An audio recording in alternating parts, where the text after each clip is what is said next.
तारिक फजल चौधरी साहब मुझे ये बताइएगा, बहुत बहुत शुक्रिया वक्त निकालने का। तारिक ये बताइएगा कि अब मियां मोहम्मद नवाज शरीफ आ गए हैं, बहुत बड़ा जलसा हुआ, इलेक्शन कैंपेन शुरू हो गई है। अच्छा, मैंने ये भी सुना है कि आपकी पार्टी के अंदर एक ये सोच भी पाई जाती है कि एक तो सियासी राब्ते सबसे करने हैं। आई थिंक इस हफ्ते में या अगले हफ्ते में मियां मोहम्मद नवाज शरीफ साहब तमाम लीडर से सियासी राब्ते करेंगे। फिर वो ये भी चाहते हैं, अंदर पार्टी के अंदर जो सीनियर रहनुमा है उन्होंने भी ये पेशकश की है, और आपको जाहिर है पता होगा because you are part of that group, कि कह रहे हैं कि एक ऐसा कॉन्ट्रैक्ट होना चाहिए कि मईशत के हवाले से कोई 10 साल प्लान होना चाहिए जिसको पार्लियामेंट की भी सपोर्ट होनी चाहिए। इस हवाले से भी जरा रोशनी डालिएगा। बिस्मिल्लाहिर्रहमानिर्रहीम, बहुत शुक्रिया जैस्मीन। देखिए मियां नवाज शरीफ तारिक, मुझे सुन सकते हैं आप? जी बिल्कुल, आपकी आवाज आ रही है मुझे। जी आपको मेरी आवाज आ रही है?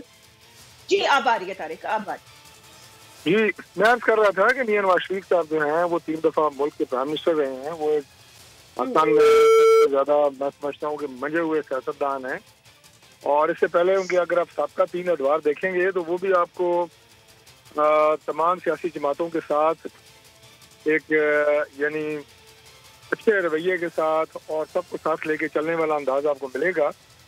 फिर हमारी सियासत कभी भी नहीं रही कि आप इक़्तिदार में हों तो सिर्फ अपने सियासी मुखालिफिन को गालियाँ देना और उन्हें तंज़ और तज़ीक़ का निशाना बनाना ही आप अपनी सियासत समझें।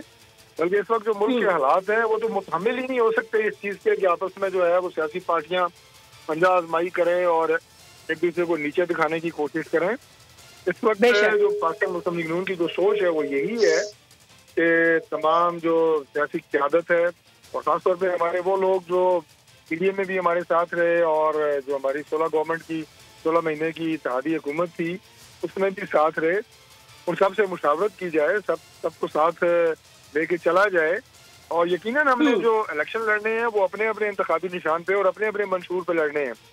लेकिन अगर इंशाल्लाह अगर मैं अपनी जमात की बात कर रहा हूँ, अगर सादा अक्सरियत भी लेंगे तो फिर भी हमारी ख्वाहिश होगी कि बाकी जमातों को साथ रखा जाए और पाकिस्तान को जो मसाइल लाहक हैं ये यानी डे टू डे बेसिस वाली बात नहीं है।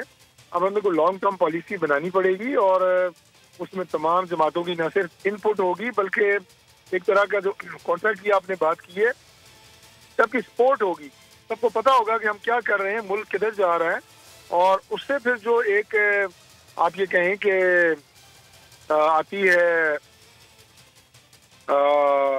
कॉन्फिडेंस आता है पाकिस्तान के अंदर मौजूद बिजनेस कम्युनिटी को, पाकिस्तान से बाहर जो हमारे बिजनेसमैन है उनको, पूरी आलमी दुनिया को, तो उसकी बहुत ज्यादा मैं समझता हूँ जरूरत है और वक्त का तकाजा भी यही है।